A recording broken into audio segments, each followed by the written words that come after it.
Well, good afternoon, good evening, and good morning to you all.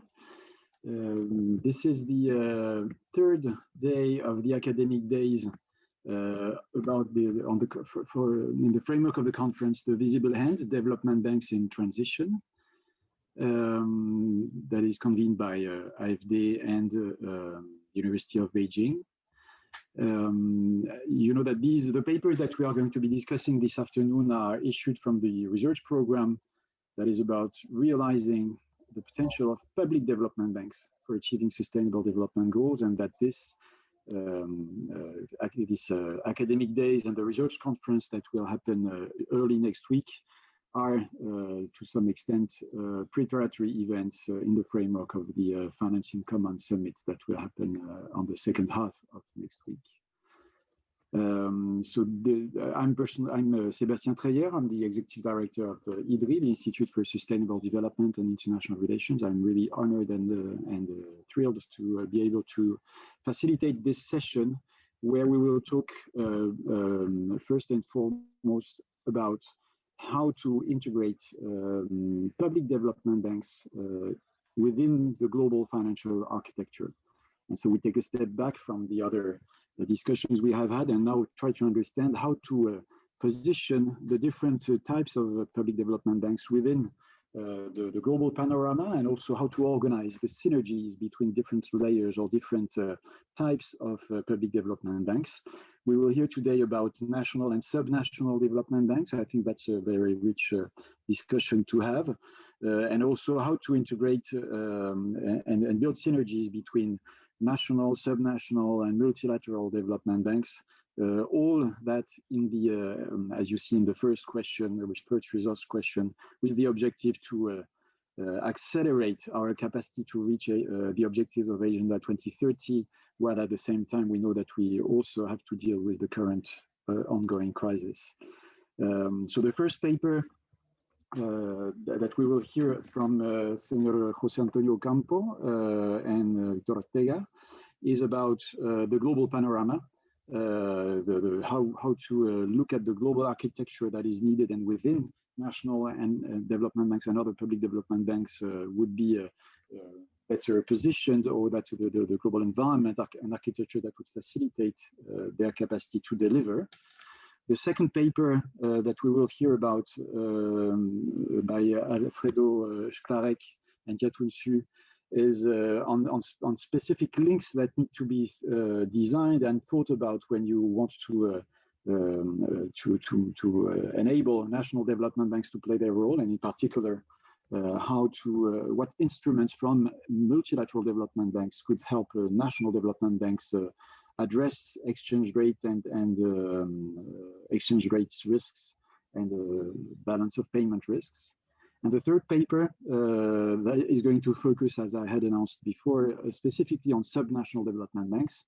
And here we have Adauto Modesto, who is going to be telling from the experience of the development bank of the Federated State of Minas Gerais in Brazil, what is the role and potential of subnational development banks to reach sustainable development goals. So this is a very I'm very enthusiastic about this menu that we have this afternoon. And without further ado, I give the floor to Senor José Antonio Campo, professor at Columbia University, also former minister in Colombia. Señor Ministro, la palabra es suya. Okay, well, thank you very much. I'm very glad to be back today on this conference now to present the paper that we did with Victor Ortega. Just good.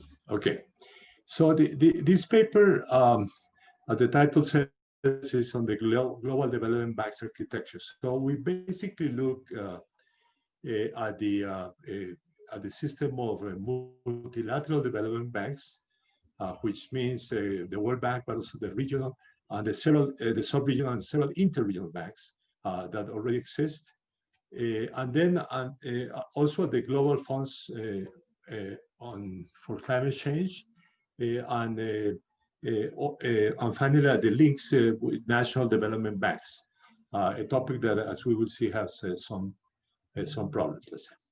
So we start with a conceptual section that looks basically at the functions of the banks, or the development banks in general, let's say, both the multilateral and the national development banks. So we start by saying that the most correct 4 basic market failures. The first one is the procyclical bias of private finance. The second is the information imperfections that characterize financial markets, and very importantly, in relation to the development banks, the fact that that leads to rationing of finance to countries, regions, and economic areas. The third is the reluctance to finance high-risk activities, which is, of course, a crucial issue for innovative activities, and therefore for the process of a structural change that is essential for development banks to help support. And finally, the fourth is the underfinancing of activities with high externalities, which are, I would say, social sectors and infrastructure, and public goods, in particular, the fight against climate change.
Sorry, I had the internet had problems, and I have so let me go back to the presentation. Okay. So I was saying that we work with 7 functions for the development banks, which aim at correcting the market failures. The first one is to provide counter-cyclical financing. Second, to support countries and regions within countries that lag behind in the development process. To support social groups that also lag behind, closely related to that, to enhance financial inclusion, to promote innovation and structural transformation, to help finance infrastructure investment, and to support the provision of global public goods, particularly combating climate change. So on the basis of that, we look first at the issue of the system of multilateral development banks. Again, this includes the World Bank Group, but also the regional development banks, the sub-regional, and some interregional banks. The Islamic Development Bank being the most important historically, but now we have the New Development Bank, which is also an interregional bank. So what we find is that the regional coverage of multilateral development banks is quite heterogeneous. It's important for Sub-Saharan Africa and South Asia, Latin America, and the Caribbean, but they significantly lag in East Asia and the Pacific, which, by the way, is a good reason to support the New Development Banks, which are headquartered in China, I guess. Now, the World Bank is the most important in the support of the poorest regions of the world, Sub-Saharan Africa and South Asia. But the regional development banks have actually grown faster than the World Bank in recent decades. The European Investment Bank continues to be the largest multilateral development bank, but basically serves developed European countries. Looking at the relation with the functions that I mentioned, all multilateral development banks play a counter-cyclical role, but the World Bank clearly leads in that regard. There is, however, and this is a very important point, a significant contrast between the role given to multilateral development banks during the current crisis compared to the 2008-2009 crisis. We should remember that in the London summit of the G20 in April 2009, one of the decisions was to capitalize all multilateral development banks, and they were all capitalized in 2009-2010. But there has been no decision of that regard during the current crisis. So the banks that can grow are actually the banks that were capitalized in previous year for other reasons. The World Bank Group was capitalized in 2008 and the African Development Bank in 2019. So those banks have some preference, let's say. But for example, for Latin America, the two most important development banks, the Inter-American Development Bank and the Development Bank of Latin America, CAF, they have not been capitalized, and they provide about 80% of multilateral lending to Latin America. Now, the one advantage is the fact that during the current crisis, there is more support to low-income countries by the World Bank, which is a change relative to the previous crisis, in which the support was actually more to middle-income countries.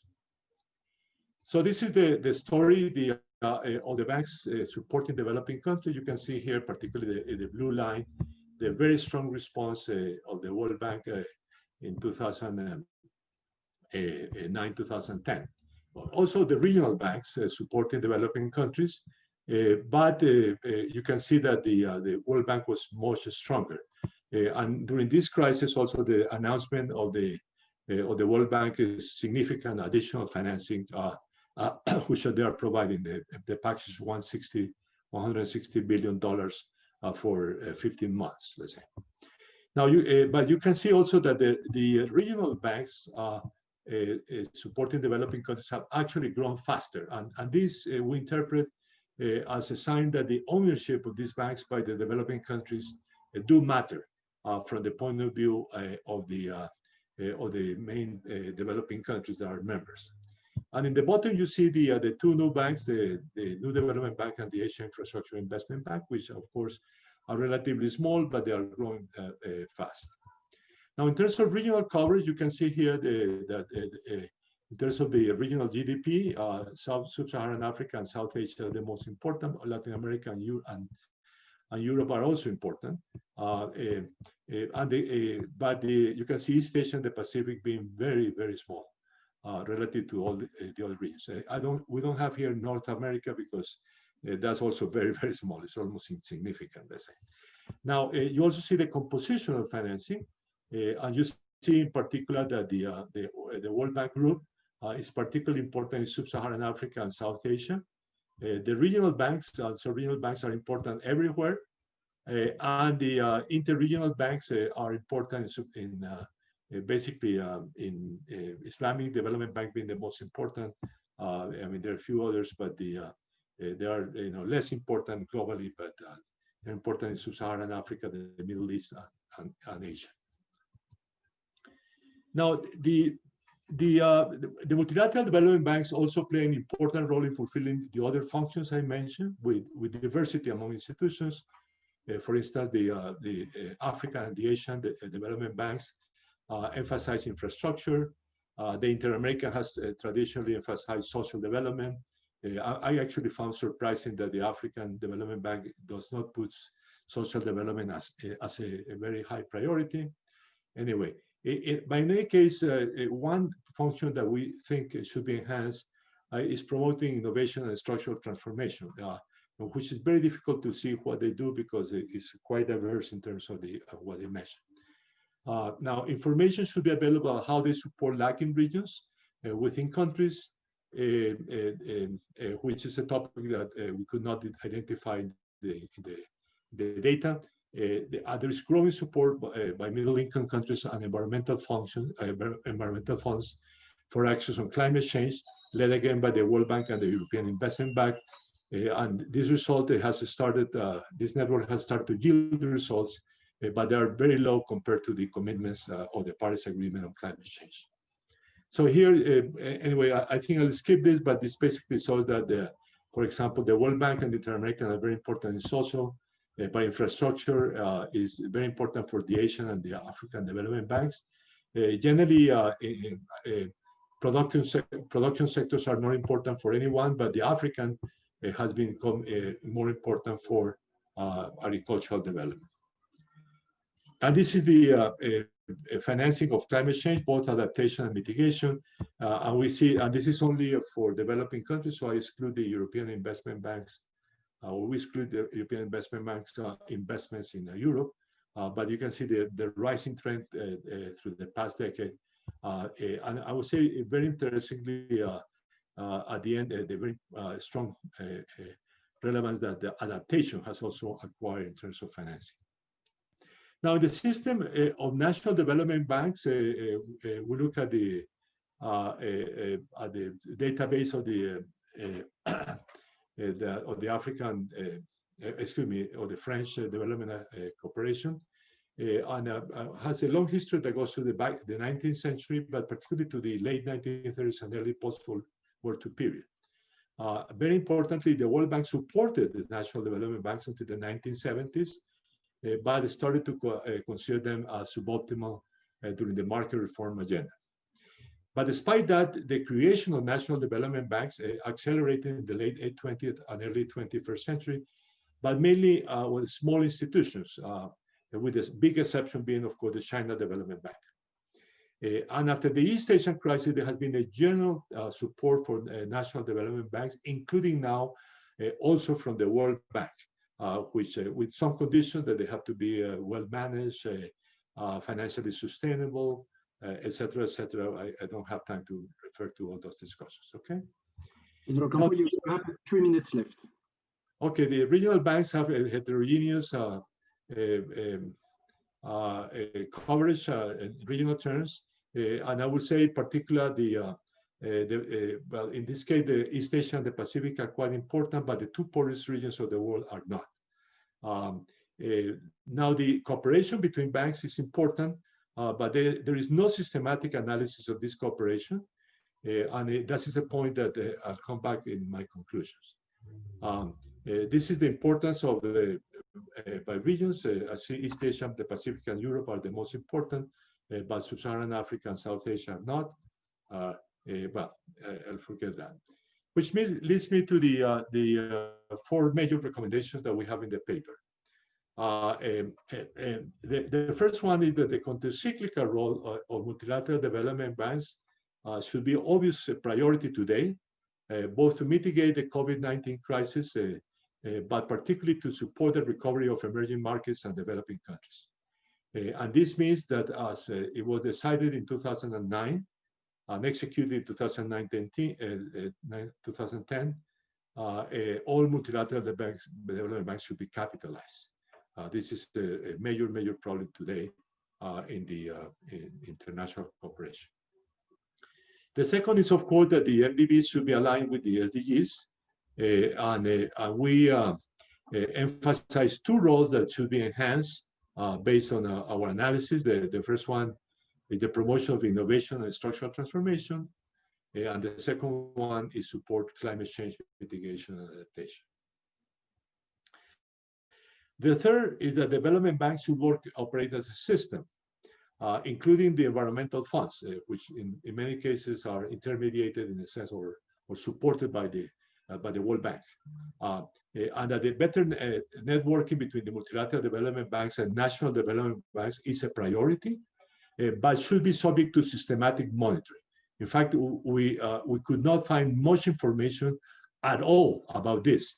For example, in the databases of the multilateral development bank, there is no information about how much they lend to national development banks. And this is, I think, a very important issue. And of course, I don't have them in this conclusion, but in the paper, we also emphasize of course, the cooperation among national development banks through the system that this whole project aims at. And finally, that the multilateral development banks should support the expansion of national development banks in the regions where they are significantly underrepresented, which are actually the two poorest regions of the world, that is Sub-Saharan Africa and South Asia. Thank you very much. Thank you very much, Senor Ocampo. Sorry to have the idea is to just tell you how long you have, and I think that was really, your conclusions were really well on time. Thank you very much for that. We will have a discussion of all the three papers at the same time at the end of our session. So I directly pass the floor to Alfredo Sklarek, who will discuss some of the links that I think Senor Ocampo has just said we should monitor better. So one of the types of links that there is between MDBs and NDBs is the on-lending possibility that Alfredo will tell us more in detail about and particularly analyze the potential of those types of links.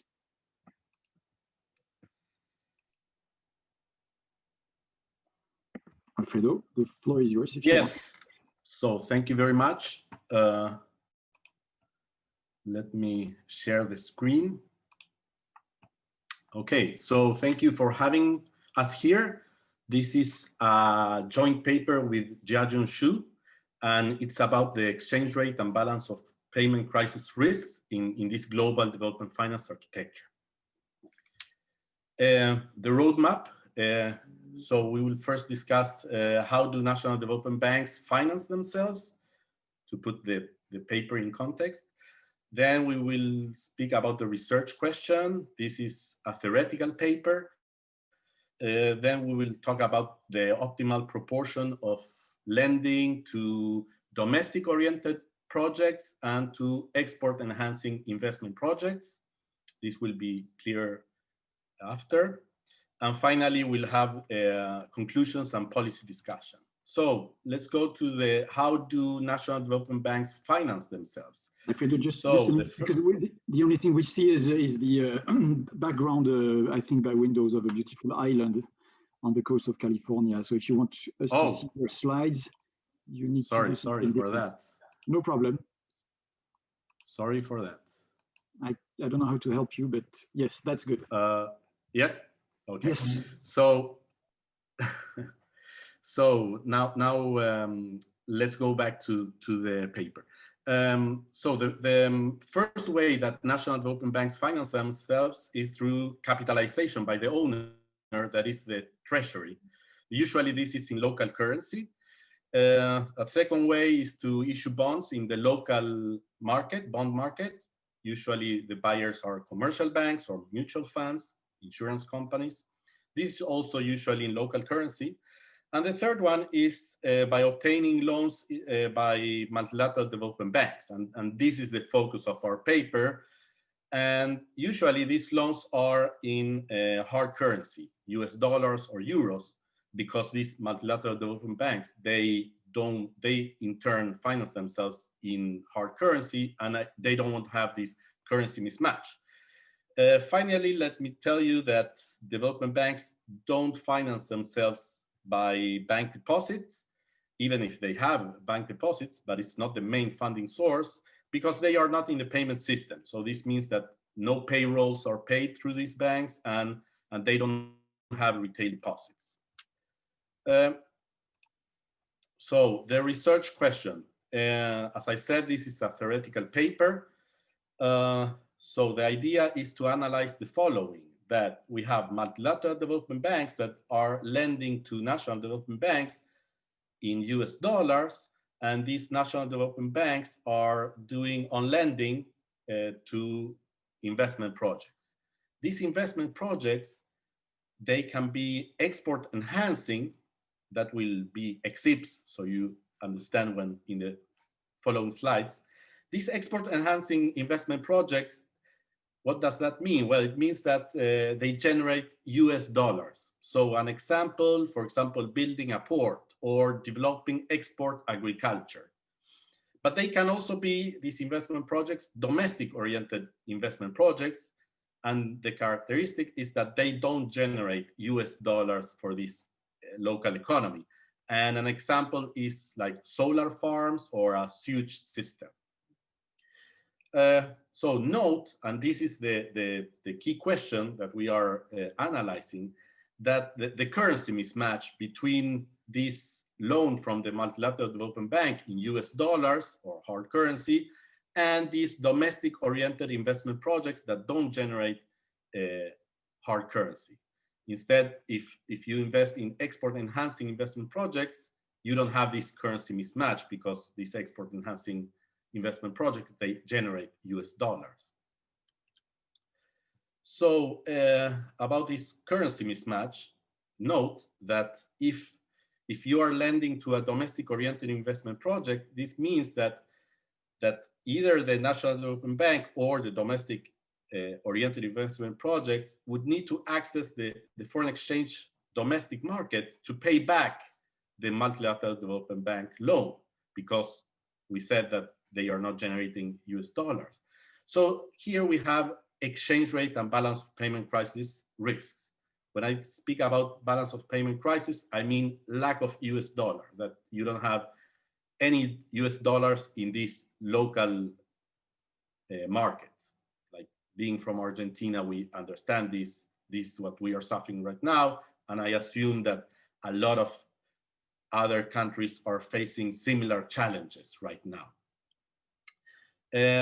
Just a note that in this paper, we are assuming that it is national development banks are lending to these domestic oriented investment projects in local currency. But it could be that the National Development Bank would lend in hard currency to these domestic oriented investment projects, but this would not solve the currency mismatch. So it's not about the currency denomination of these loans to domestic oriented investment projects.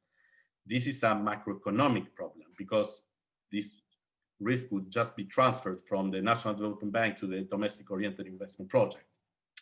So the research question, given this exchange rate and balance of payment crisis constraints, what is the optimal proportion of National Development Bank on lending to export enhancing investment projects and to domestic oriented investment projects?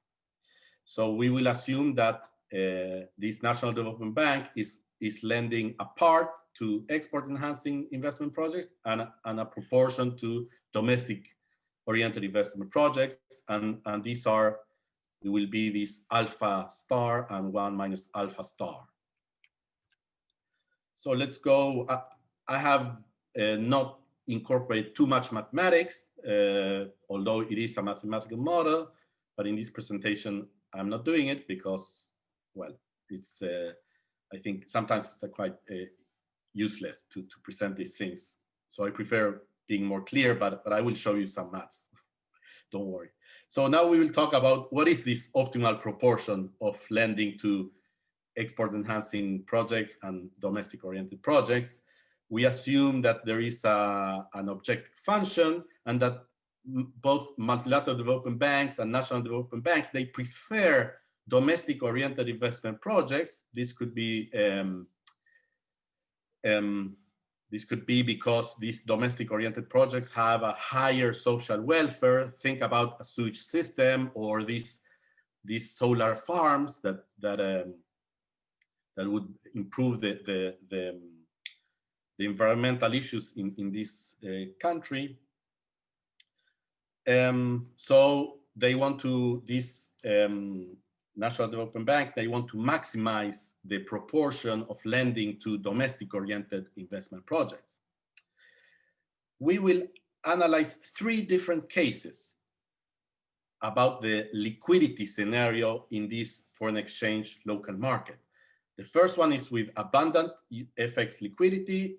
The second one is with normal FX liquidity. And the third one is with scarce FX liquidity.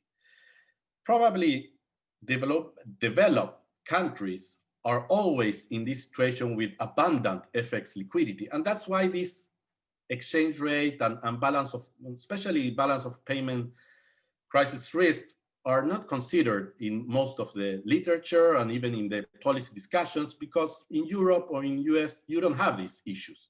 But this is a very important issue in developing countries. So in the case with abundant FX liquidity, the National Development Bank, and this is the result, can freely choose the proportion of lending to EXIPs and DOIPs without considering how this decision will affect the foreign exchange market in this local domestic market. And so the result is that the optimal behavior is to lend only to domestic oriented investment projects and nothing to export investment projects. This is usually what the situation, as I said, in developed countries. So you can freely choose whatever project and you don't need to care about this issue.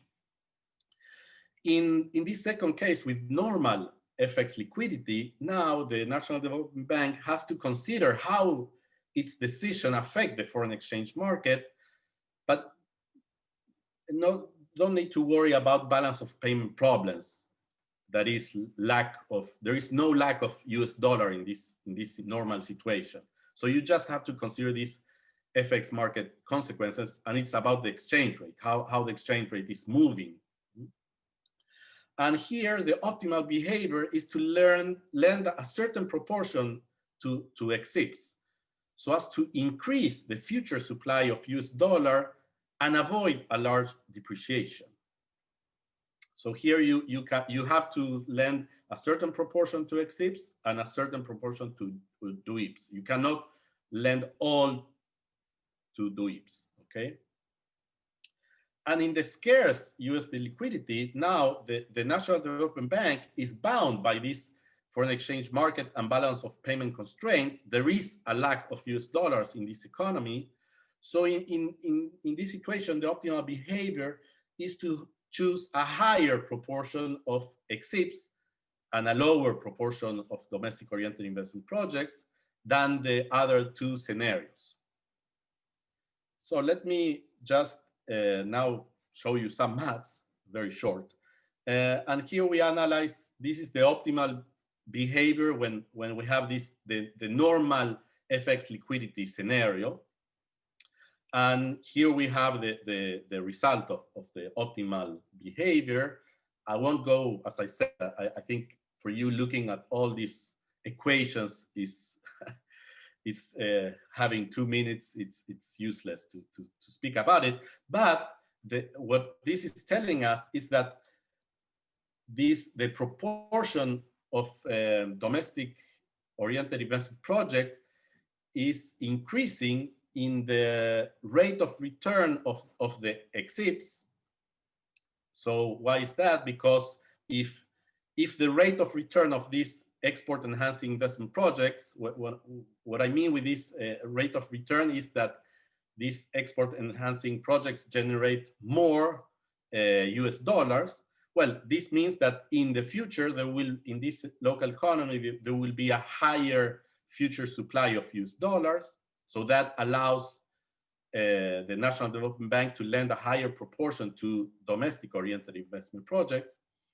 Also, this proportion of domestic investment projects is increasing in the interest rate charged by the National Development Banks to these investment projects. Why is that? Because it means that the higher this interest rate, this National Development Bank will have more local currency in the future to be able to buy US dollars. So that is good. If there is a higher depreciation, the National Development Bank will still be able to buy enough dollars. And thirdly, in proportion by the multilateral development banks to national development banks.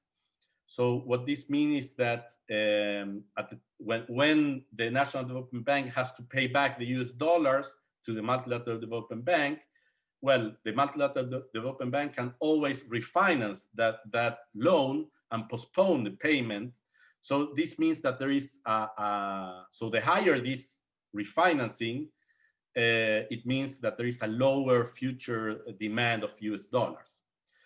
Also, this proportion of domestic oriented investment projects is decreasing in the interest rate charged by multilateral development banks to national development banks.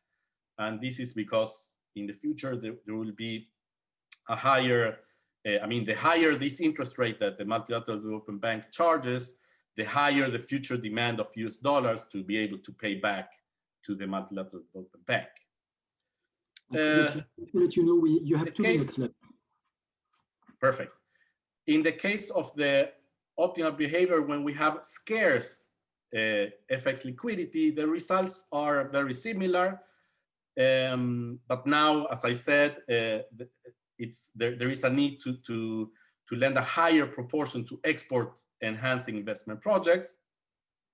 And again, the proportion of domestic oriented investment projects is, as I said, is increasing in the rate of return of the export enhancing investment projects and the refinancing proportion by the multilateral development banks to national development banks. And it is this proportion of domestic oriented investment projects is decreasing in the interest rate charged by the multilateral development bank. Now we don't have this, the interest rate that the National Development Bank charges the investment projects, because now it's the problem is that there is not enough US dollars in this economy. It's not a question about the devaluation or the depreciation of the currency. So to finish, conclusions and policy discussions. So both national development banks and multilateral development banks, they have to consider this foreign exchange and balance of payment constraints when choosing what type of investment projects to finance. So I think this, in my example, I said solar farms, and it was a little bit to provoke thinking about it, because of course I am completely in favor of this green technology. I mean, it's the environment, of course, but there is a problem, because if for example, here in Argentina, we got a lot of lending in the last 4 years to do solar panels, but these solar panels, they are not generating US dollars, and all this financing was in US dollars. So then there has to be another sector that provides those US dollars. And that is a trade-off, you know, and that has to be considered in this discussion about this green technology. It's not just that we cannot think about it. So another conclusion is that if multilateral development banks want to increase the proportion of on lending to domestic oriented projects, for example, increasing the proportion that is lent to this green technology, well, then they also will have to, this is the result from the model, they will also have to reduce the interest rate that they charge national development banks. They will have to increase the refinancing to national development banks to give national development banks and these countries more time to pay back the US dollars. And they have to assure that they lend a certain proportion to very high return export enhancing investment projects. And the same conclusions can be said about this current situation with the COVID. And we could think about it in terms of our model, that we have transitioned from a situation where there was abundant or normal US liquidity in these countries to a situation where now all these countries are facing a situation where there is scarce USD liquidity. And here it's very important to reduce the interest rate that multilateral development banks are charging these national development banks, and to increase the refinancing of all these loans. Future research, well, we have to understand how we can improve, for example, lending in local currency. Multilateral development bank loans in local currency. That would help, but it's also complicated because, as I said, multilateral development banks are also being financed in hard currency, so then they would have a currency mismatch, and so we have to think more about it. So thank you very much for having me. Thank you, Alfredo. Thank you for these very interesting conclusions. There are already questions in the chat for the 2 first speakers, but I think the best thing we have to do is to listen to the third presentation by Adalto Modesto from the Banco do Desenvolvimento do Minas Gerais for a paper that was written with the team of the bank and its CEO, Sergio Guzmão Suchodolski. Adauto, the floor is yours about the role of subnational development banks. Well, thank you very much, Sebastian.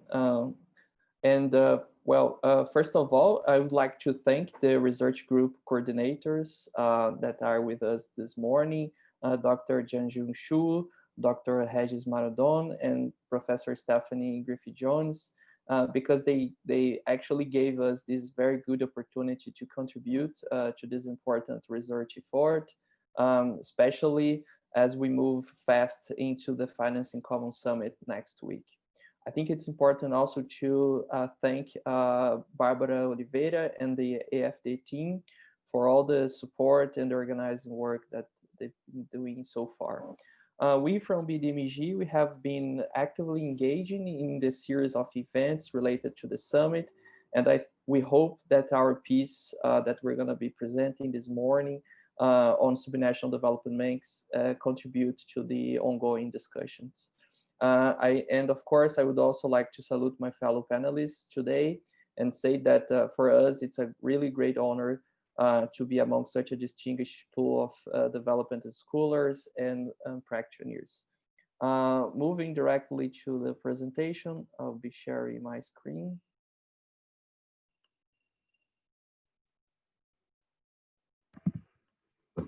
Maybe for Adauto to make that, oh yeah, that's great.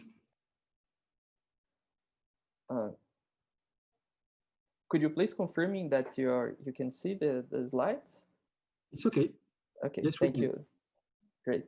So this paper, as Sebastian mentioned right before, is about the role of subnational development banks within development networks.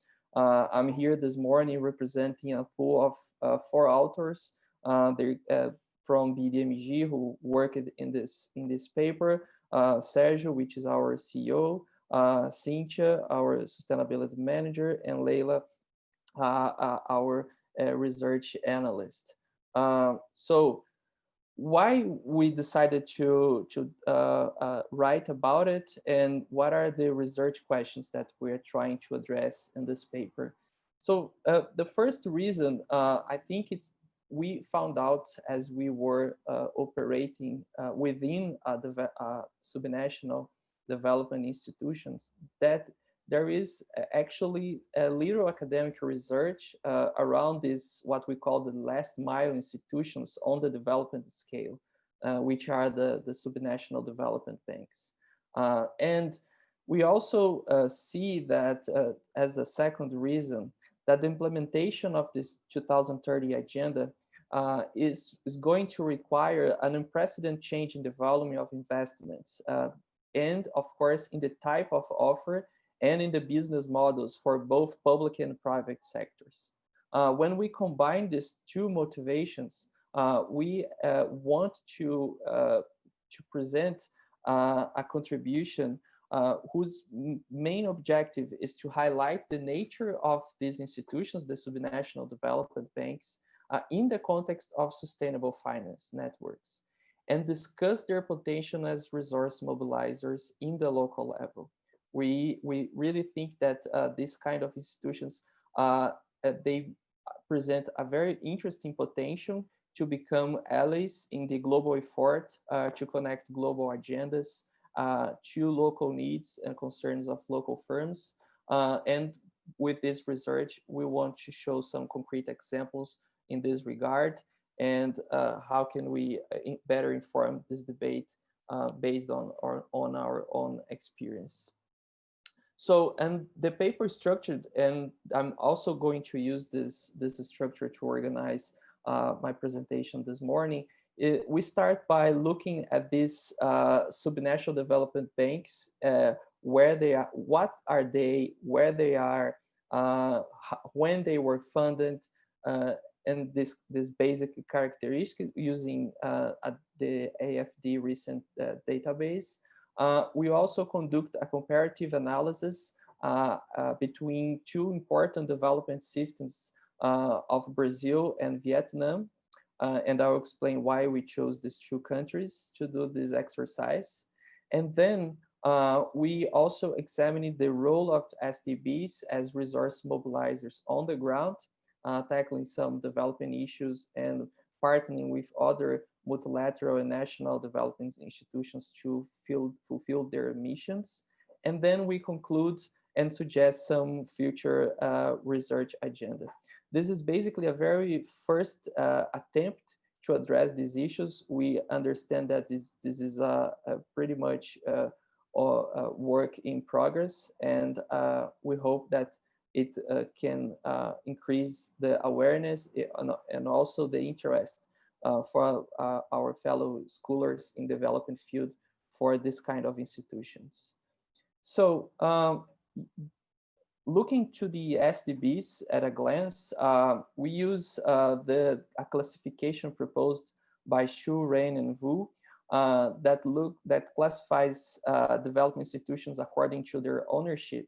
And using this classification, we can say that SDBs are owned by a country or a region of a country, and their predominant characteristics is the performance within a country, whether at the regional, state, provincial, or even in the local level, as in the case of Vietnam that we're gonna be presenting. And using the data from AFD database, we realized that SDBs right now, they represent around 15% of all mapped development finance institutions around the world, which is basically 66 institutions. With together with national development banks, they form at least 75% of the whole group of development financial institutions in the world. They have 3% of DFI's total assets, which is basically around $300 billion. And I think this is an important finding of this initial exercise. They are relatively recent institutions. 56% of them were founded after 2000. And this is one of the reasons that might explain why we still have little research about these institutions so far. And in terms of geographical distribution, 32% of these SDBs are located in South America, most of them in Brazil, actually, 29% in Asia, with a big concentration in Vietnam, 23% in Europe, mainly in Italy and in Germany, which has a very important system of development institutions, and 17% in North America, especially recent founded SDBs in the United States. So looking at this comparative analysis between development systems in Brazil and Vietnam, so first of all, why these two countries? Because of the complexity of their systems of subnational development banks and the active role that these systems play in these countries in implementation of development agendas, the paper focused in these two countries.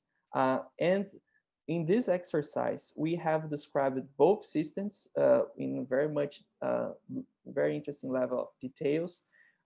We try to compare their similarities and differences, and by doing this, we hope to draw some lessons that might be applicable to other contexts with all the reserves that we need to have when talking about the external validity, of course. Of course, it's not possible to present the whole story of these two systems, but we try to summarize in the table below some of the important characteristics.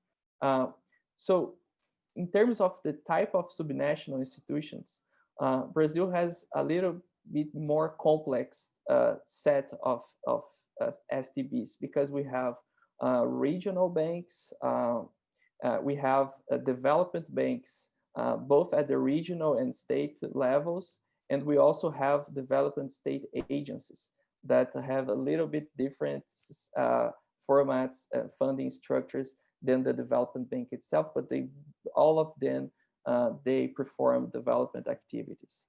But in the Vietnam case, we only found as SDBs, what we call the local development investment funds that have a more municipal coverage.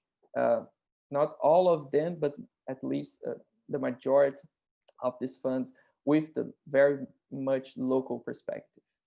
In terms of the period of their establishment, in Brazil, we have a wave of SDB creations in the 60s, and most of them were reviewed after the 1996 banking restructuring program in the context of the fiscal crisis and the need to improve regulation of public financial institutions in the country. And in Vietnam, most of these local development investment funds were founded after 2000, especially after the 2008 financial crisis, as a response to the crisis and the need to increase local investments in these regions. In terms of relationship with national development systems, in Brazil, we have an hybrid format, which is, we call it predominantly vertical, using a definition by the literature that defines relationships between different levels of developing institutions as vertical when they are very much dependent on the level of institution that is immediately above them, or horizontal when they have more autonomy of operation. So in Brazil, we have a more hybrid model. The BNDES, which is the largest national development bank in the country, have a lot of influence to the state and local agencies, but they still remain some degree of autonomy. And in the case of Vietnam, pretty much horizontal with a great level of autonomy with these local funds.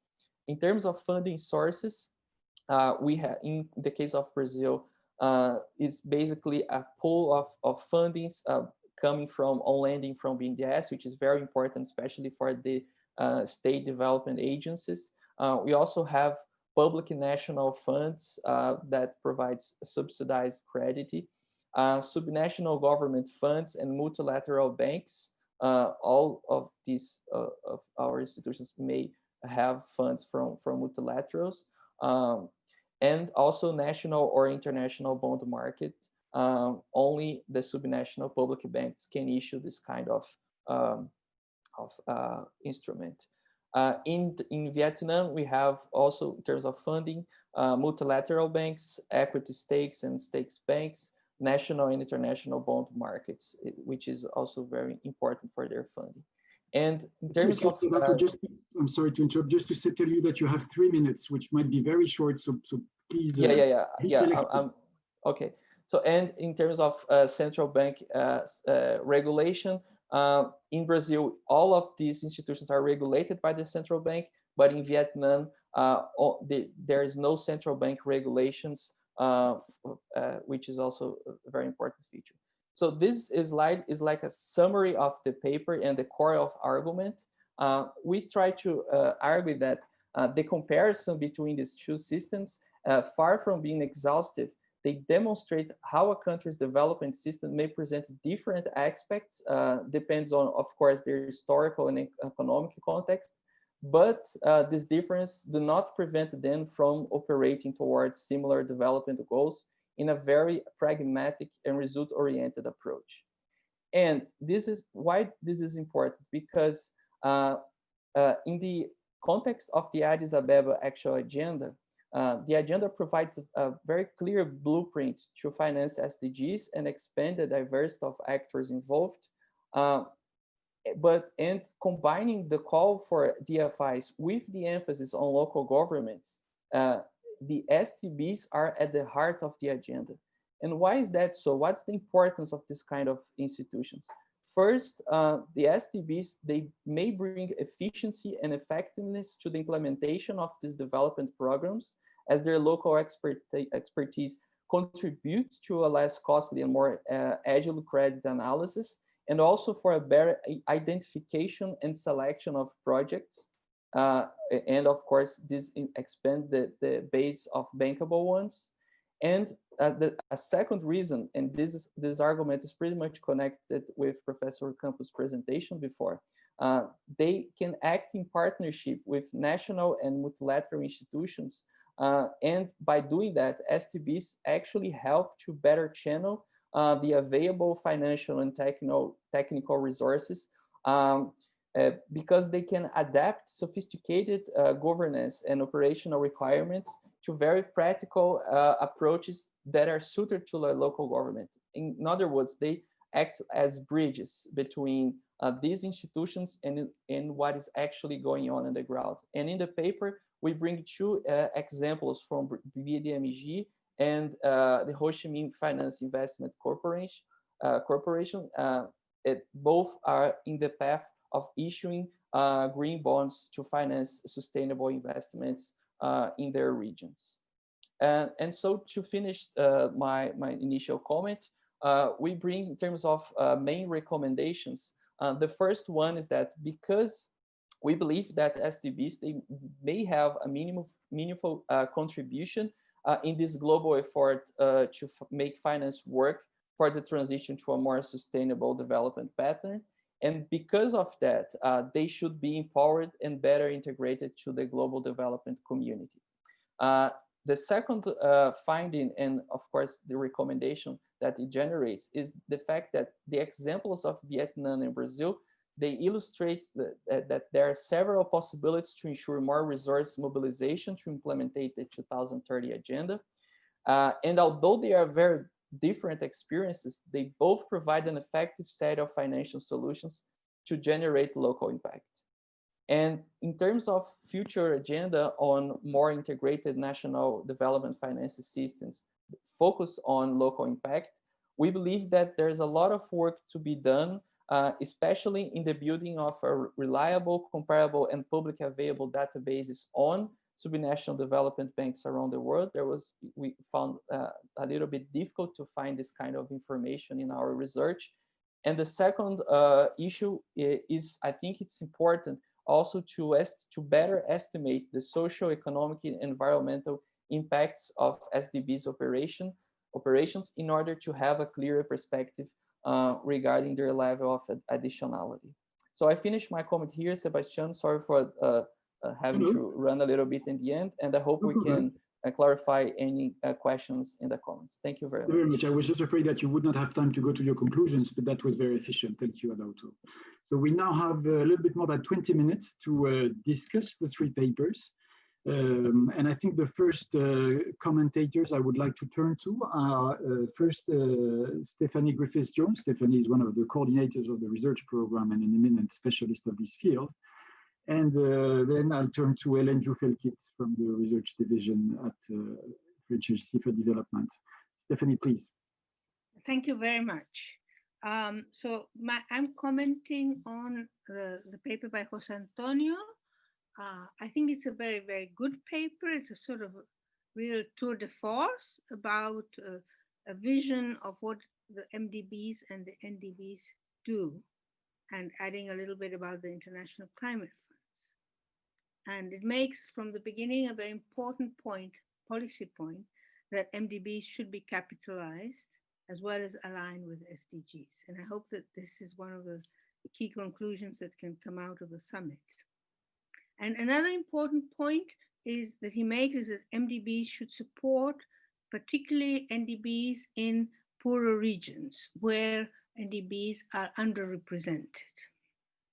I think it's a very complete panorama, but when I was looking at it for the third time, I realized that there is one set of institutions that was not mentioned, but I'm not suggesting it's added to the paper, but maybe in another paper or later, is the so-called DFIs, what is called in Europe DFIs, which are institutions like Proparco, like CDC in the UK, and there are a number of them, and also particularly in Europe, but also IFC.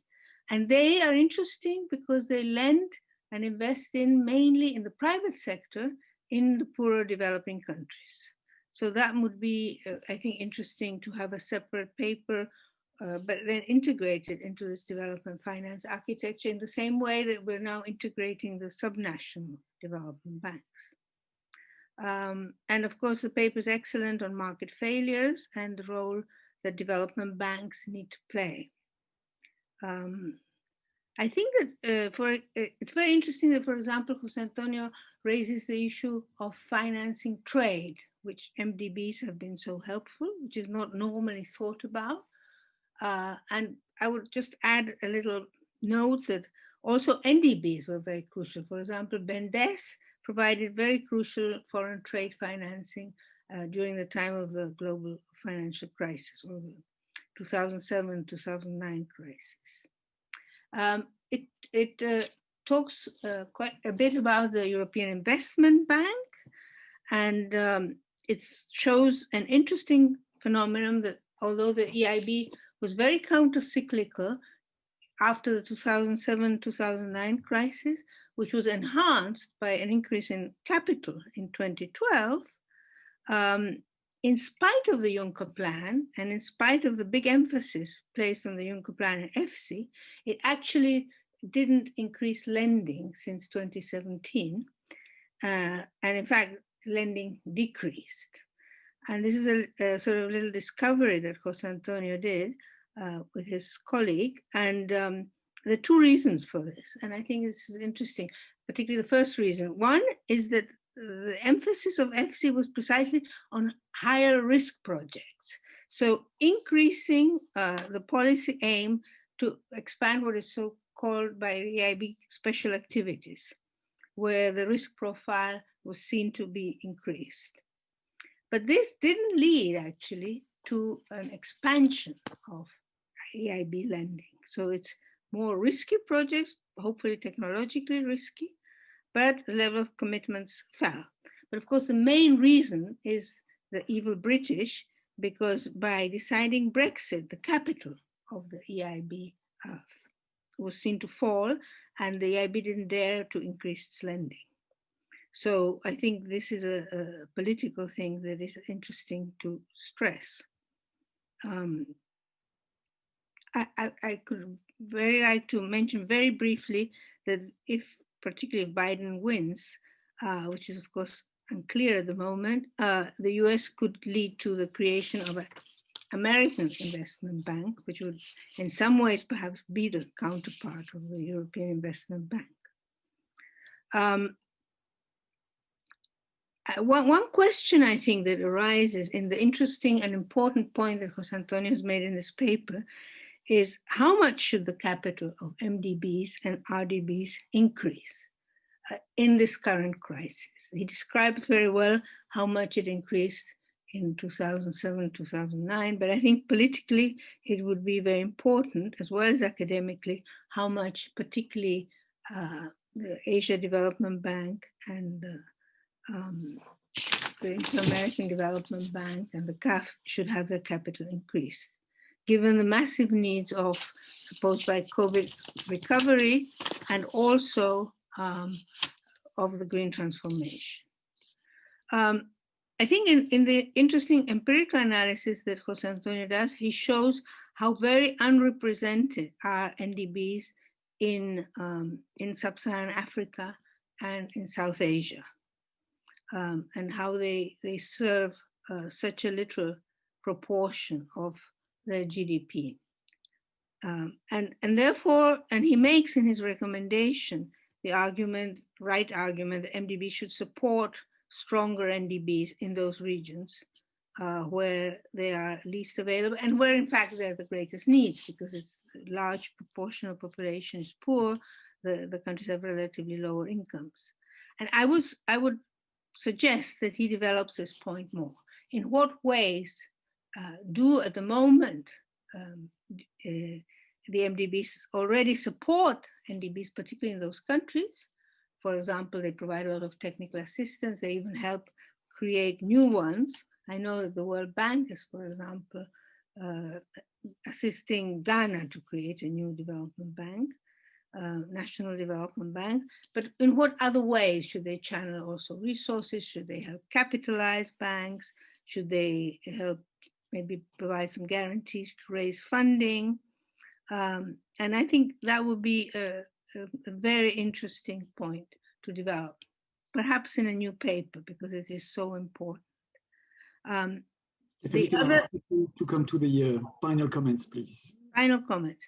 The other point that José Antonio makes, which I think is important, is the need for regular information.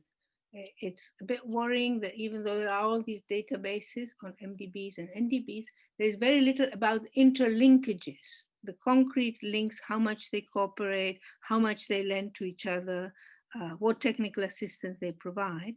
And I think it would be very valuable to consider for future research or for future database building, how to do these links. And finally, a small complaint, well, not really a complaint, you rightly emphasize the links between MDBs, climate funds, and national development banks. But I think there should be a little bit more on the problems that NDBs, for example, face in obtaining money from climate finance funds, and in terms of them being too bureaucratic. But overall, very, very, very nice paper, and these are relatively small comments, which I hope are helpful. Thank you very much. Thank you very much, Stephanie. For the sake of time, I think what I will do is just try and give back also to José Antonio some of the questions that come from the audience before getting to the other papers. We have a question by Özlem Taskin that is saying, isn't there a problem in the project focus of the banks? If you want to go to structural transformation, wouldn't you need a more programmatic type of intervention, which of course would then be maybe problematic for the performance system of the banks, the way they are, their financial indicators, their indicators of disbursements, etc. But could you discuss maybe, José Antonio, this idea between project focus and program focus? Then we have a series of very interesting questions by Susan Engel.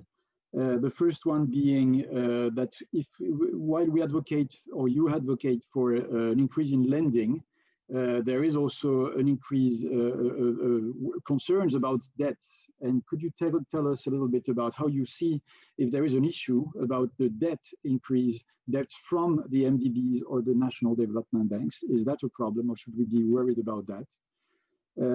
Another question about innovation, and the question is actually linking paper 1 and paper 2, first paper and second paper.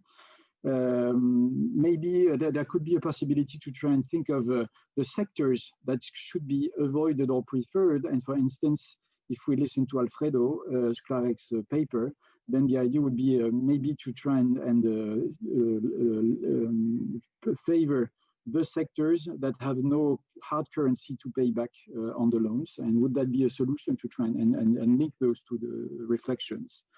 And a third comment that is about the fact that in sub-Saharan Africa, because there are not a lot of national development banks, maybe there is an importance to look at how MDBs could support sub-regional development banks that are more developed in this region. And I just link those. This is a very long series of questions, José Antonio. I hope you follow my questions. They're also in the chat. But I think they make sense all together, and I would ask you to try and make sense of them in a cluster rather than trying to answer all of them. We have also a question by Rodrigo Romero about the potential misalignment between the strategies of multilateral development banks and the objectives of national governments. So how do you see the questions that you're asking about the links between NDBs and MDBs? If there is such a misalignment, how do we deal with that? Is there a solution? And a question from Barry Herman about the counter-cyclical role of public development banks. The main question is that maybe we need to distinguish between the idea to replace a drop in investment or to replace a drop in consumption, and particularly in the current crisis, the income supports are linked to a lot of external debt, and maybe there would be a possibility to use as special drawing rights allocations that would be non-debt creating flows to try and solve the current crisis. So you see, this is a wealth of questions about the role of public development banks in general, their focus, the way that they deal with debt in particular, but other issues about how they could function better.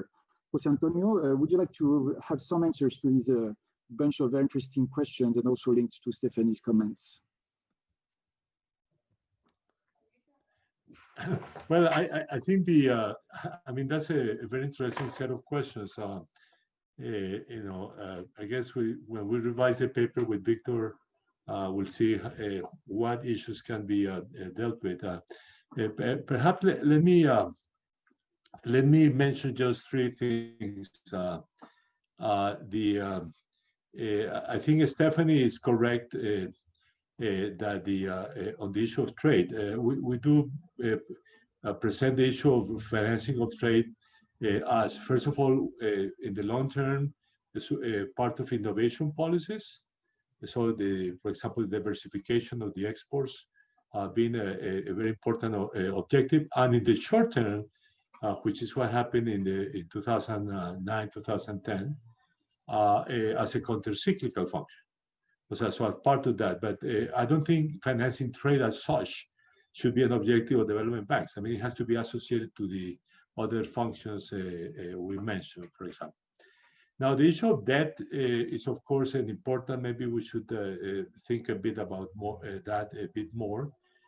Although when there is a counter-cyclical role, in fact, they are replacing the lack of financing by private sector.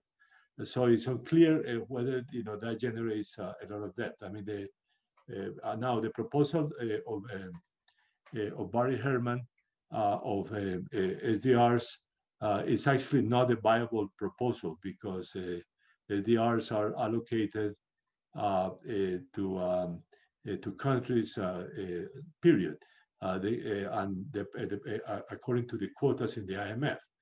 So they cannot be allocated to other purposes. That will change. That will require a change in the Articles of Agreement of the IMF, which may be good, but it's not in the table now. And finally, on the exchange rate risk, which of course Alfredo discussed extensively, and I mentioned yesterday that should be at least partially mentioned in the paper by Stephanie and her co-authors. I think that's a very important point. I mean, the paper has a summary of my conversations with World Bank people, let's say on several issues, that they take into account by supporting national development banks, and this is one important issue that they mentioned. But the way they discuss it, but basically the point is that there are ways of covering the risk, the foreign exchange risk in the domestic markets, which there generally is not in developing countries, or is very expensive. Finally, the only lend to national development banks if the exchange rate risk is assumed by the government. So that's essentially. So the government in that regard is the one that assumes the foreign exchange rate risk. I think I will stop here because we have other commentators and time is running out. Thank you very much, Senor Ocampo, and thanks to all the audience for their questions. I'm sorry, because of the time, it's going to be complicated to have detailed answers to all your questions.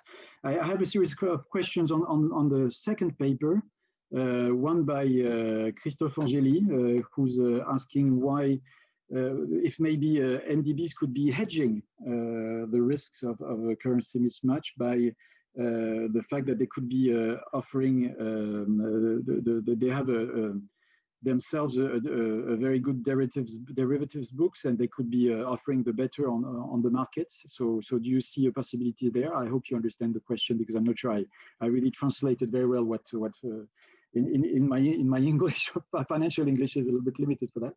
Régis Narodon was asking if the currency mismatch in the balance sheet of national development banks would not be their highest risk, because they have no financial solutions to cover that. And Suzanne Engel is also asking,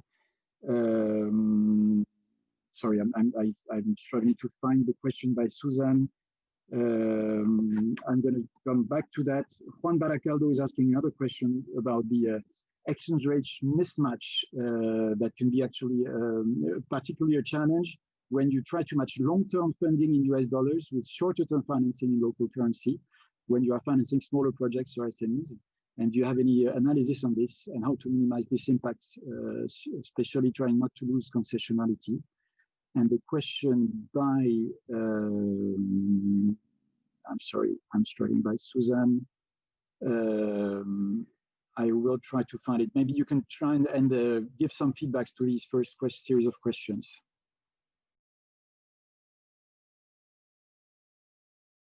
So let me just say that about the hedging, and I don't know if Jajun wants to say something about it, but because we have interviewed a lot of development banks, and what we found was that these hedging instruments for developing countries is quite expensive and even non-existent. So it's not like, and again, this is the way of thinking if you are in a developed country with abundant USD liquidity, that you don't need to think about these things and you say, ah, well, but just go to the market and you hedge. But for these currencies, probably these, I mean, for some currencies, there are not even these markets. And when there are markets, it's quite expensive. For example, the BNDES in Brazil told us this, that even for Brazil, that is a big, like, emerging market, the hedging instruments are very expensive. So this is not like a solution, or there is no market solution, okay? So let me answer the question by Regis. I mean, of course, there is this higher risk in the book of the National Development Bank, but as I said in my presentation, this is in fact a macro problem at the end of the day.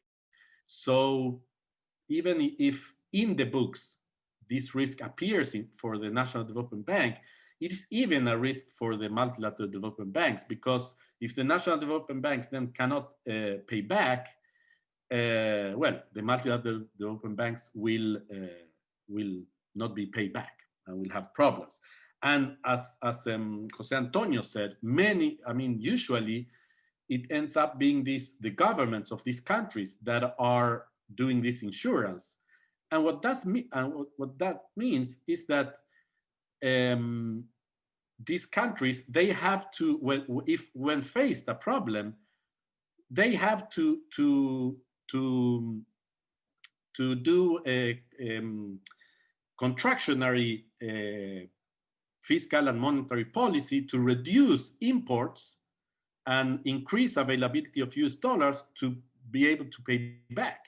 And that's the point. I mean, if we are going so I mean, of course, then these multilateral development banks would be paid back, but the consequence is that the country and the people in this country are facing really hard times, and that is not following the goals of the SDG.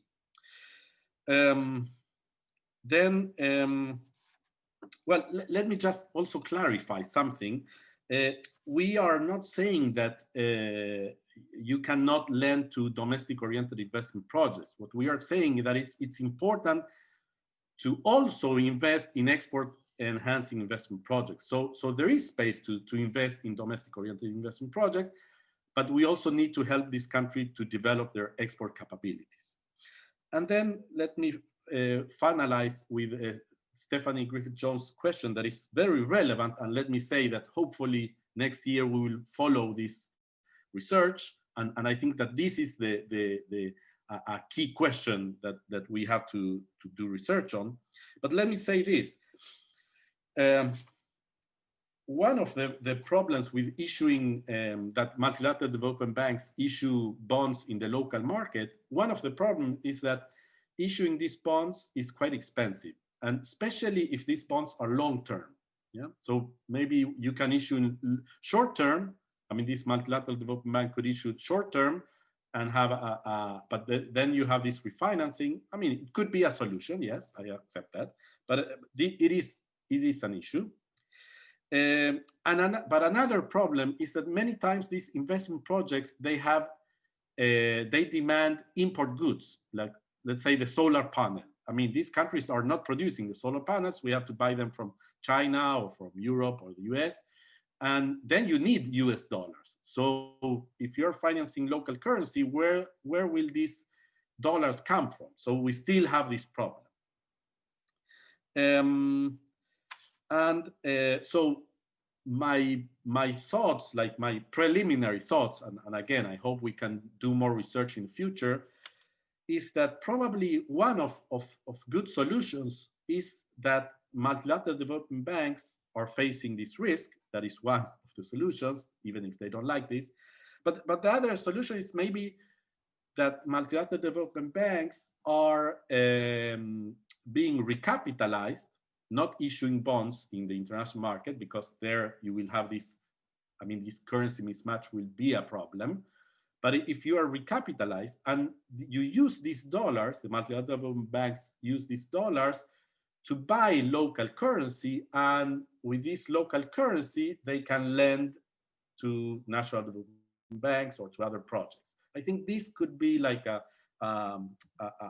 good solution, because then you would be lending in local currency and there would be US dollars in this economy to be able to buy these imported goods. So thank you very much for all these questions. Thank you, Alfredo. So the question by Susan was about NDBs funding themselves in local currency and lending in local currency. But I think that's, again, types of possibilities that you are just mentioning now, that there might be different types of options. I'm sorry, because we're already 2 minutes late, but I still want Hélène Jouffel-Kit from Agence française de développement to make a feedback on BDMG paper on subnational development banks. I also have a comment by Koku Ohuko saying this is a great paper because it looks at the whole national development bank system. And questions from Ana Maria Alvarez Herrera, but I don't know if we are going to have the questions by Ana Maria. Maybe Adauto, we will copy them to you from the chat. So Hélène, please, your comment, and then Adauto can react to your comments.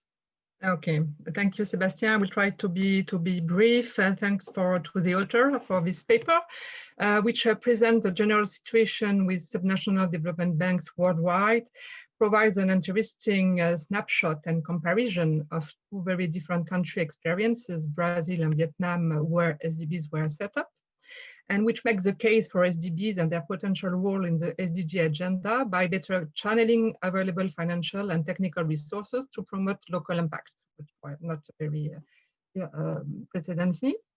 So this paper is very informative, and the case is well made that SDBs may be an interesting policy tool to achieve development objective, even though probably overlooked. So I would thank the authors for having already answered many comments for reviewer, but I have a couple of extra suggestions I would like to share with you. So first, the paper could benefit from a more detailed description of SDBs in each of the country case studies. For example, in terms of governance, autonomy, and the shareholding structure. Some details could be had on these points. Concerning the financial structure and profitability as well, the origin of funds, which is very much related to the discussion we have had and the risk of currency mismatch. And the financial instrument could be also presented more in details. The second round of observation concerned the fact that the paper could benefit from being more analytical in some points. I have 4 main points from the Vietnamese and the Brazilian experiences. So what could be considered as a success or failure, and why? I think that the fact that you are describing very in detail those countries would help in having some lessons learned on these points. Second, from the comparison in time and space, what can be the lesson learned about the best way to establish and leverage the potential of SDBs? And what are the pitfalls? The third channel of analysis could be on the additionalities. You have mentioned it at the end of your presentation, which is a very good point, and I think it's very important to assess what type of impact can be identified that would not have happened without the SDBs. And finally, you are talking a lot of the pros. What would be the cons and the criticism you might eventually address to the risk in management and the role of SDBs in the SDGs? So finally, I would, this paper is a very innovative one, and it paves the way toward a promising area of future research. And I really much would encourage the authors to investigate further the condition under which SDGs can become more important building blocks of the necessary financial architecture for the 2030 agenda. So thank you very much. And thank you very much, Hélène, and sorry to have pushed you in the to speak very fast, but I think that was really clear, and we have lots of questions now open for Adauto. But maybe Adauto, just a short reaction, because we need to hand the mic back. Great, thank you, Sebastian. I would also like to thank Hélène for her great comments. We tried to address some of them in our review of the paper, but I think there's a lot of work to be done. I completely agree with the proposed agenda that she's bringing to us, and we'll be trying to reach these points in our paper review.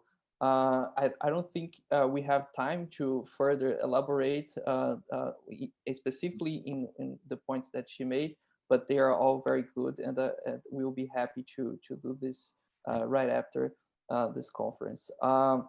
I think that Ana Maria presented an important question regarding the funding issue. I'll try to answer her in a separate message as well. I think we, from our own experience in BDBG, we have identified some entry points, especially when it comes to technical cooperation between large multilateral or regional development banks with national and subnational development banks. I think this is a gateway in order to approximate these two level of institutions.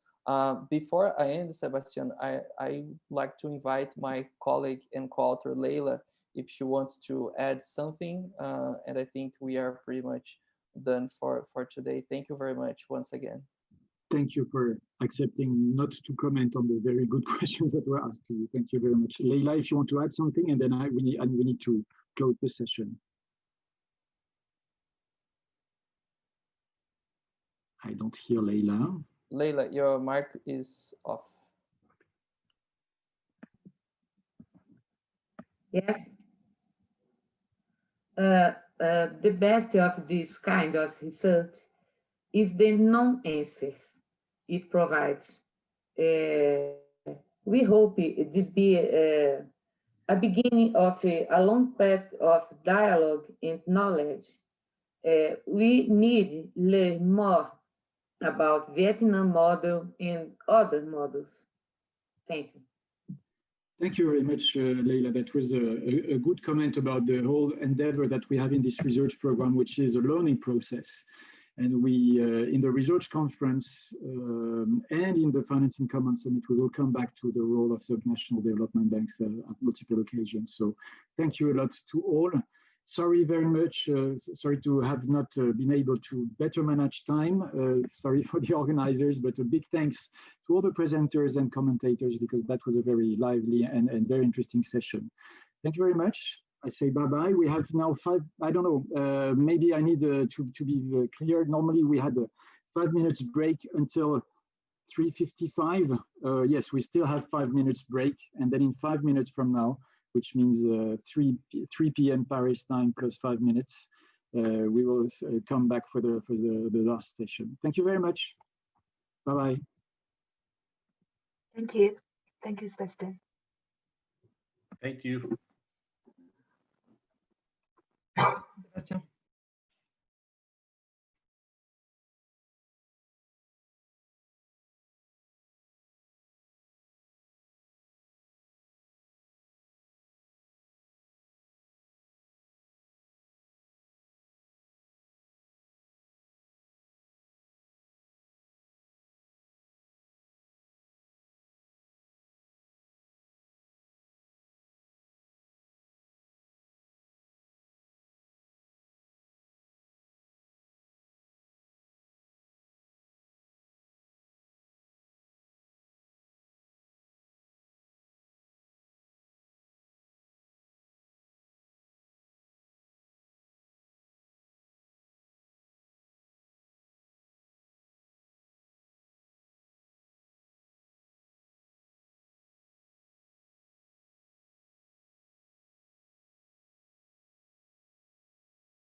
Well, I hope everybody's back ready from our 5 minutes break.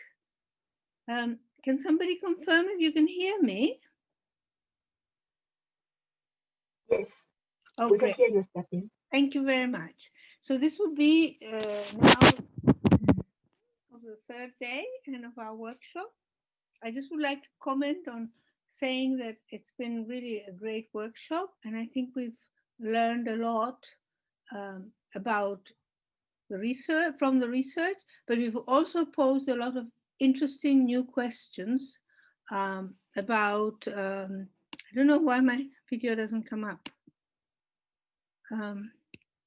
Anyway, it doesn't matter. But we've also, I think, defined new areas practically in every paper where we need to deepen the research on the existing issues, but also opening up new issues.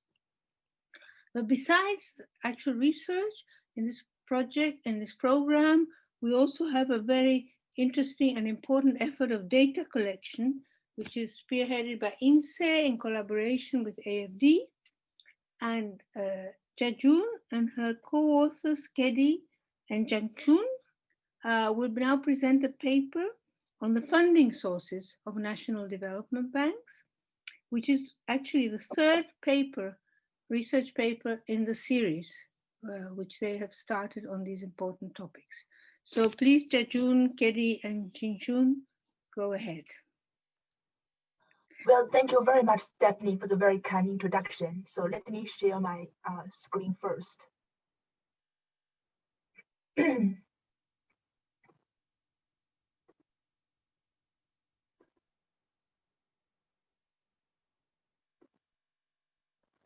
All right, can you see my screen? Yes. Excellent. So this research paper is based on the first-hand data collection on funding sources of national development banks.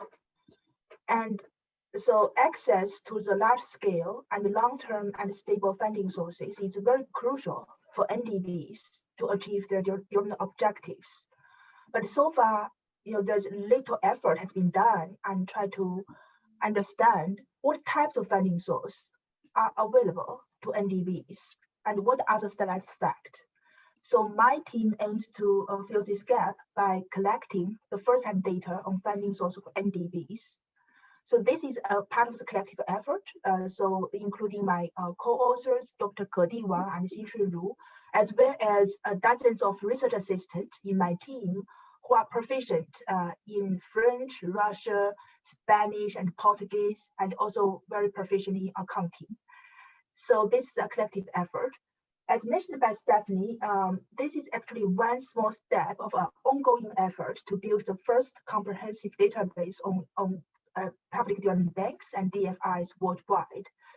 So this research paper is the third in the series, and we also have one in collaboration with AFD that we try to refine the qualification criteria of public development banks and try to also classify them into different categories. So we will launch the second report in collaboration with AFD next week.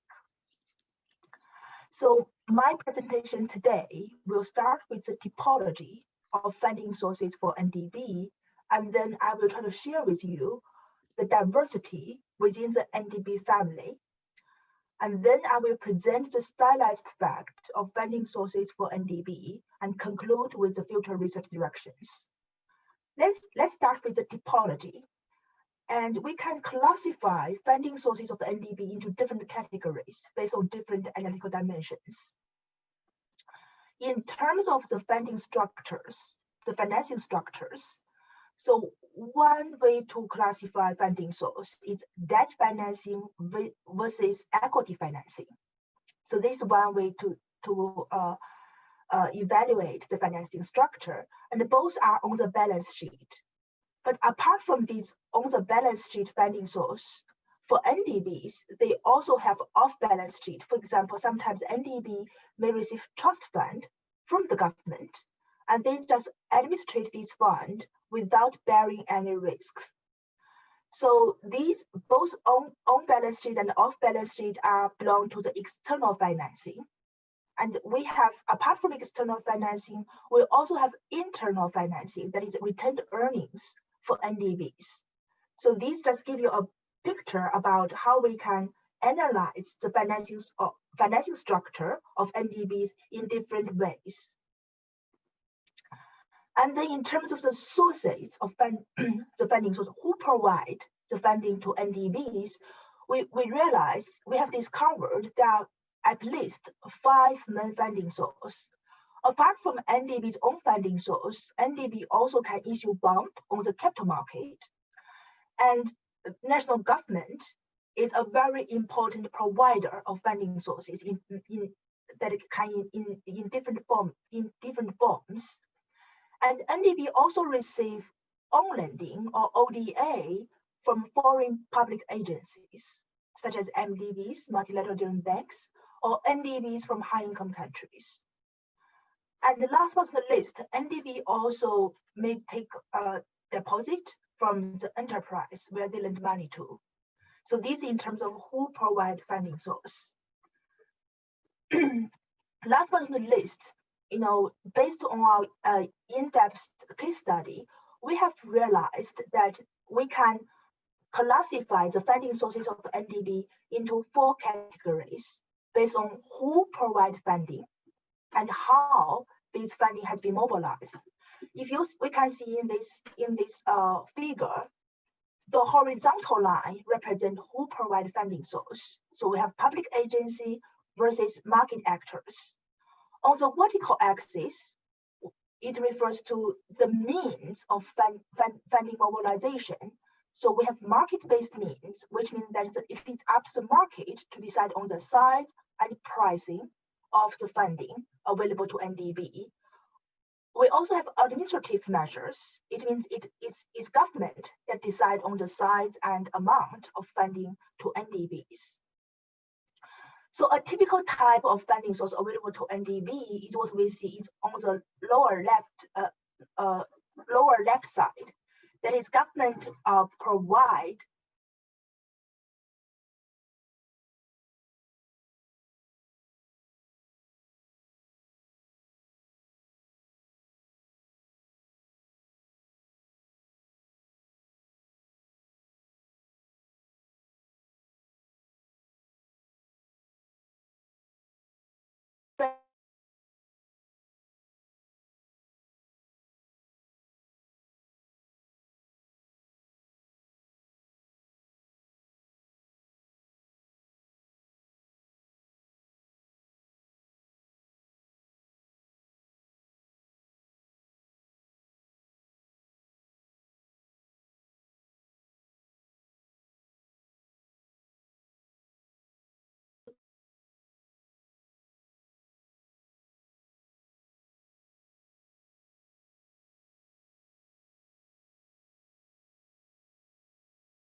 We seem to have a problem. At least personally, I can't hear Jajun. Is there anything we can do to fix it? No, Stephanie, it's the same for me. I think it's the same for everybody. Our colleagues are working on it. Oh, great. Thank you.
Hello, can you hear me? Sorry for the connection problem. We can hear you now. We can hear you now. Loud and clear. So where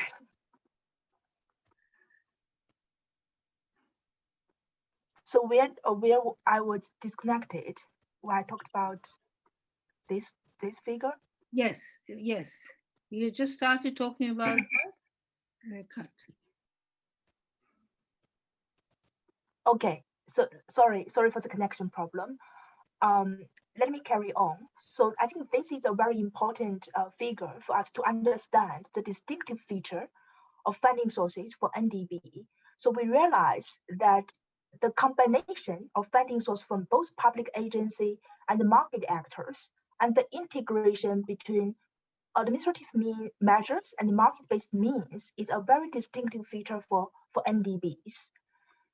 And now let's move to the diversity of NDBs. So we have classified NDB along 3 dimensions. In terms of the development stages, we realize a majority of NDBs are located in middle-income countries.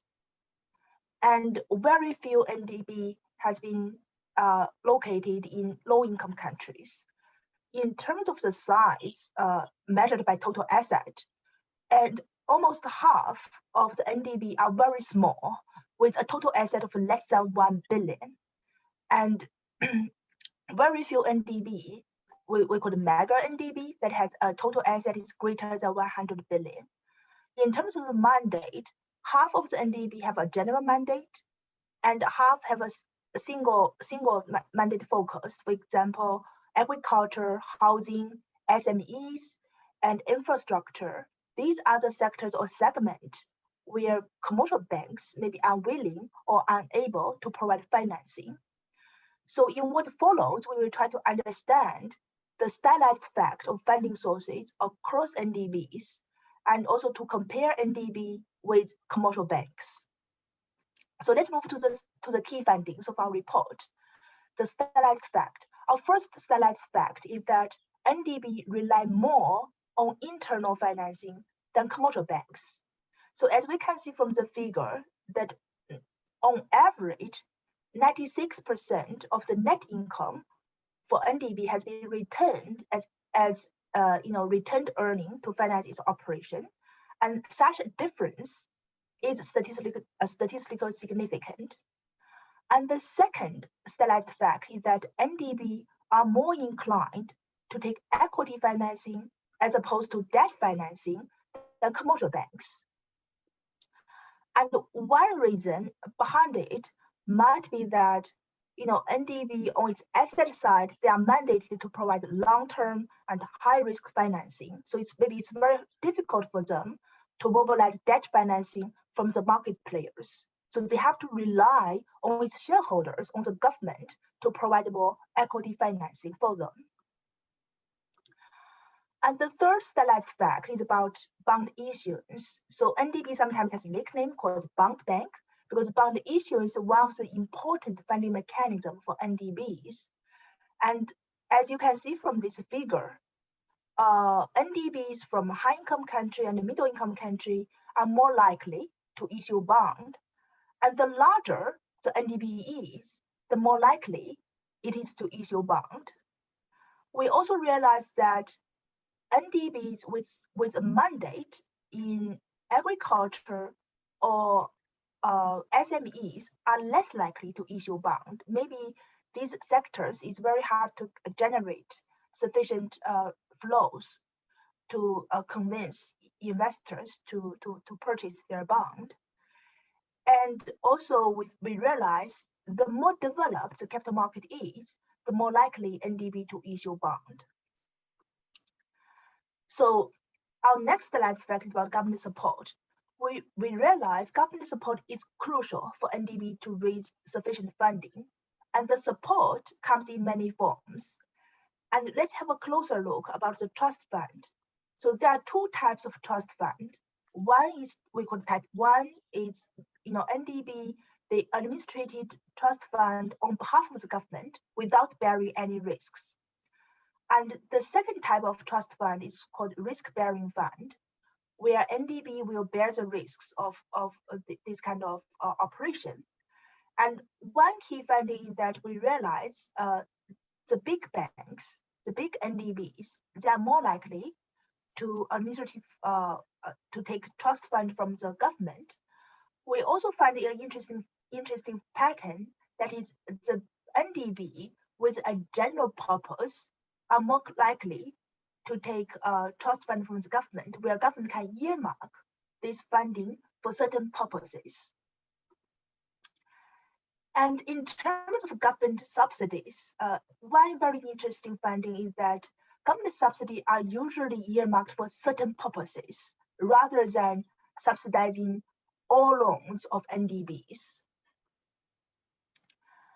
And next one is about the funding source from international public agencies. And we realize NDB from low-income country and lower middle-income country are more likely to receive on lending from MDBs or NDB from high-income countries. Last but not least, we realize most NDBs do not take household deposit, which means they are not in the national payment system. But one striking fact is that we found half of the NDBs from low-income countries do take household deposit. And one potential reason behind it might be that they do not have alternative funding sources, and therefore they have to resort to this very short-term household deposit to finance themselves, even though by doing so, they may more prone to the maturity mismatch. And to conclude, I would like to share with you some of the research questions that we can dive deeper into when we have this kind of first-hand data in place. The first research question we want to dive deeper into is, what is the most appropriate financing structure for NDBs at different stages of development? In particular, how do NDBs at different stages of development find the right mix from public agencies versus market actors, and to get a right balance between administrative measures and market-based means? And the second group of research questions can be centered around what account for the variation in the financing structure across NDBs. For instance, why do some NDB can issue bond, whereas others not, given the very similar level of capital market development in their countries? And how does the mandate of NDB may affect the funding modalities? And last but not least, we find funding sources matters because they will have huge bearings on the maturity of loans and the risk appetite and the choice of financial instrument deployed by NDBs on the asset side. So this, I think, will open up a very promising research agenda in the future. And so this report is also available on both INSE and AFD website. You are most welcome to download our report and to provide the feedback. Finally, we are very grateful for the financial support from Ford Foundation and CIDRN to make this research feasible. Thank you very much for your feedback. Back to you, Chair Stephanie. Thank you very much, Jia-Jun. Really interesting presentation, and I'm really looking forward to reading the report. We don't seem to have any questions in the chat. I wonder if anybody would like, running sort of out of time, but if there are any issues of clarification or suggestions, would anybody like to ask something? Or everybody agrees? Maybe, yes, Stephanie, maybe I can add a small question to Jia-Jun. I think one important matter in discussing the relationship between a particular national bank and its own government is the type of support that the government is being provided. I mean, this is in the presentation, but for us to know exactly what are the kind of hidden subsidies or hidden grants that are somewhere in the balance sheet in the form of soft lending from the government, guarantee from to the bonds that they are issuing in the market.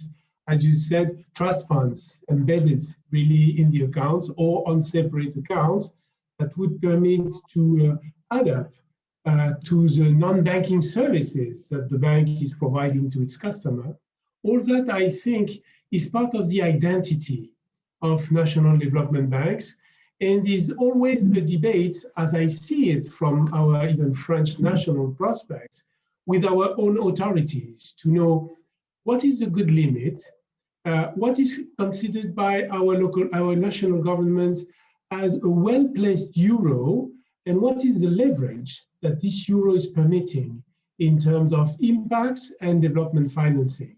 But I think if we would succeed in identifying the different types of banks, which are also different types of economic models, that would also be a great advancement to define a sort of standard model of the successful bank or the useful bank to fit into whatever requirements or missions or mandates that our governments wants to put in our hands. Thank you. Thank you, Regis, very much. Very helpful, Regis. Very. I have a question. Yeah. Can I just also ask a question before I pass the floor to Alfredo? Building on what Regis had said, I think it may be interesting to have also case studies on, for example, the role of development banks in generating sources of funding. And I think the CDB is a very interesting example, how it helped develop the Chinese local capital market so that it could fund itself on it.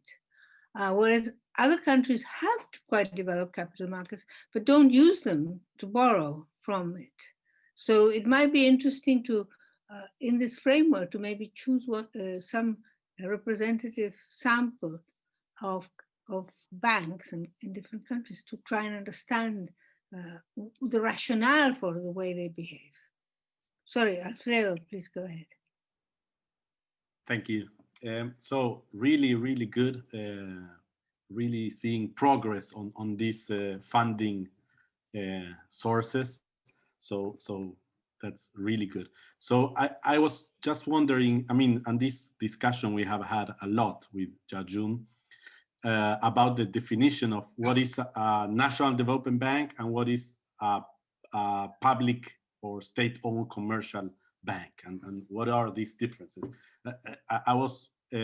You said that you found that quite a lot of these development banks were financing themselves with deposits. So I was wondering if one could like look a little bit deeper on these specific banks and see if they, for example, if they are accepting deposits, probably they have more branches and are so then maybe they are not national development banks, they are more like state-owned commercial banks. So this question, I think it would be great to be able to see a little bit. I mean, I know in practice it's quite difficult to define what is a national development bank versus a state-owned commercial bank. Yeah, it's a challenging task. Try to draw a dividing line between NDBs and public commercial banks with a policy function. This, I think, exactly the task our second report in collaboration with AFD and try to tackle. So we will try to, delve this question in great depth in our second report. Great. Well, thank you very much, Jia-Jun. Very interesting session. I think there's another question, but I think we're sort of running out of time. And I've been told to ask everybody to turn on their cameras because they're going to have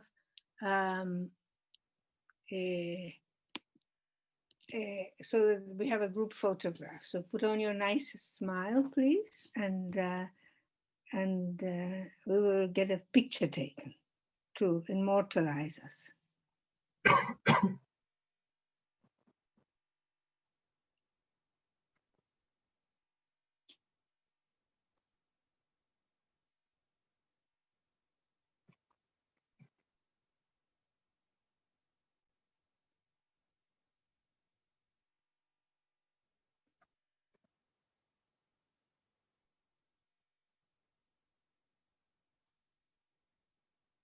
yeah, we're being thanked, so we did a good job there as well. So I think this is it. Thank you very much. It's been very exciting. I don't know if Jajun and Regis want to add anything, but I would just like to thank to all the paper presenters, all the commentators and chairs for really excellent 3 days. Yes, thank you very much, Stephanie. Indeed, that was excellent days. I just want to add that all the papers, all the one page, which is also the straightforward takeaway from each and every single researchers, and a short video also that all of them has realized, to sort of streamline the takeaway. They are all available on the INSE University of Beijing website and the AFD website, so you can download them. As at Monday, they will also be available on the site of the conference. So I give you also that date. I mean, we meet all of that on the 9th and 10th. You will see we have set up a nice TV plateau to welcome all of you and give us a bit of the impression of being together. So the format will be, I hope, innovative and a bit different from the classical webinar. We have a master of ceremony who will help us. We have also videos that have been broadcasted from Mr. Stiglitz, from Rothstein, and so many others. So I'm very happy to welcome you on the 9th, on Monday morning, for also the continuation of the discussions, this time with a more, I would say, open society perspective, with more practitioners coming in. And I think it will be also a very interesting moment to see how we academics can, sort of interact with all these people working in the development bank. So thank you again for your participation, and we see you on Monday. Jun, I'm sure you want also to add a small conclusion word.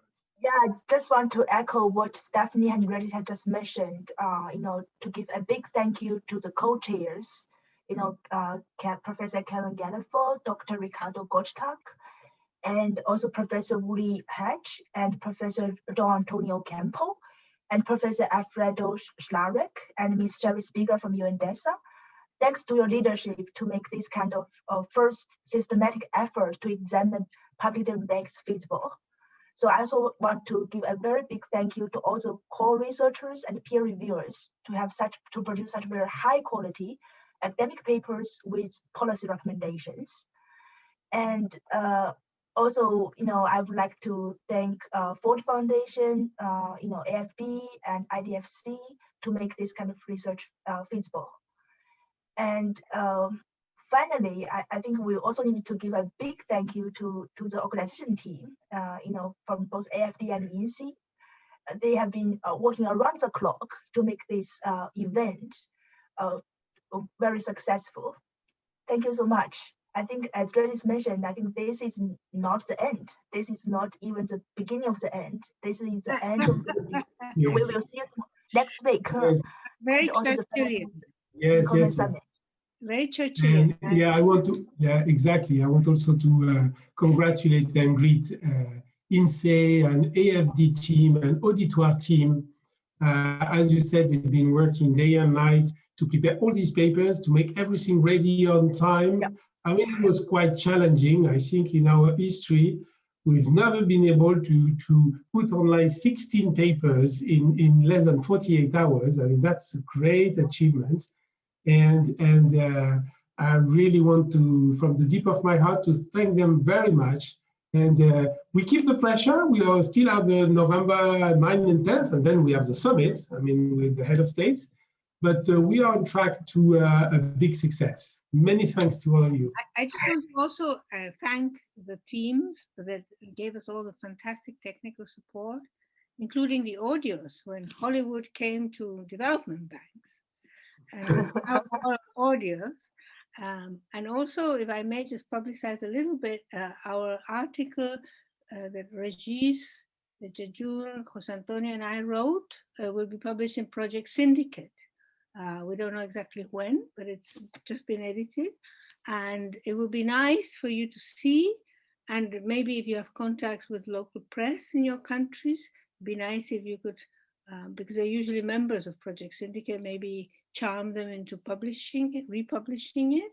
And if not, just if you can help us disseminate it, because it's a synthesis of what we feel are the main research and policy conclusions of the project to which you have contributed so much. So thank you very much. Thank you. Goodbye. Bye. See you Monday. See you Monday.